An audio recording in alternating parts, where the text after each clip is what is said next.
Coming up in the next hour, Alex Jones' eugenics rant is going to be played. I'll be in on Sunday for the first hour and 15 minutes of the program, and Alex will be rejoining us on Monday. I am Jason Burma sitting in, joined by Bob Dacey and Bob Chapman.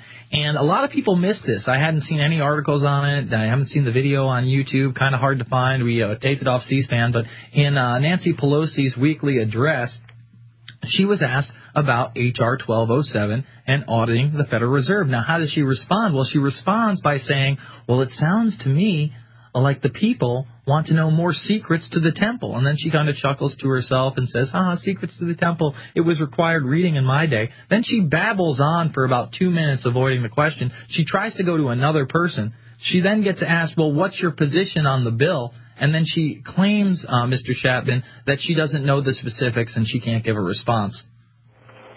Well, as the head of the House of Representatives, she's either a bald-faced liar or she's a moron.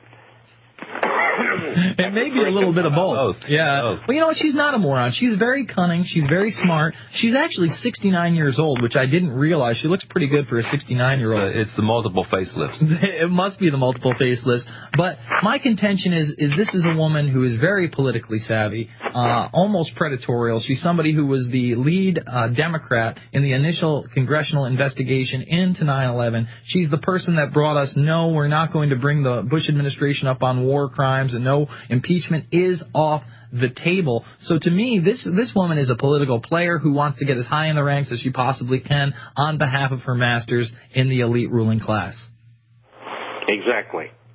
I mean, I don't think and you know, she's keeping it captive in there for as long as they can, because she doesn't want to get it out into the floor to vote because it'll pass, and her masters are telling her to do that.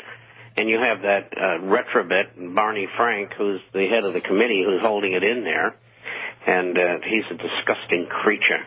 He is a disgusting creature, and he will be exposed in Invisible Empire in ways people have no idea. You should see the clips I have there. Oh, man. I can't wait. If I didn't have to run to the bank after the show, you got to see these things. I mean, I've got him back. Oh, I know about Barney. Yeah, out in the 90s, where he's openly telling other congressmen to shut their mouths about the underage prostitution ring he's running in his D.C. home. Apartment. Yeah, and then all of a sudden it's just slap on the wrist. Oh, I'm not a Democrat anymore. I'm a Republican. Or no, not a Republican anymore. I'm a Democrat. I don't want to be like, Debbie Downer here, but if they did pass this bill to audit the Federal Reserve, I mean, wouldn't the powers that be just assign a whole bunch of CFR members to look into it like they do all the time anyway? What's your take on that, Mr. Chapman? Well, that's possible, but I think you're going to get a hue and cry. People want action, and they're not getting it, and it's time to start howling about that fact that they're not being recognized, or any of the things that they want are being looked into.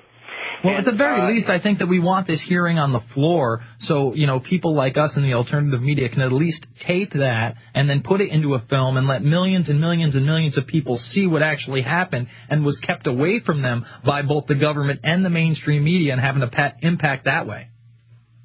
That's true, and they're well aware of that.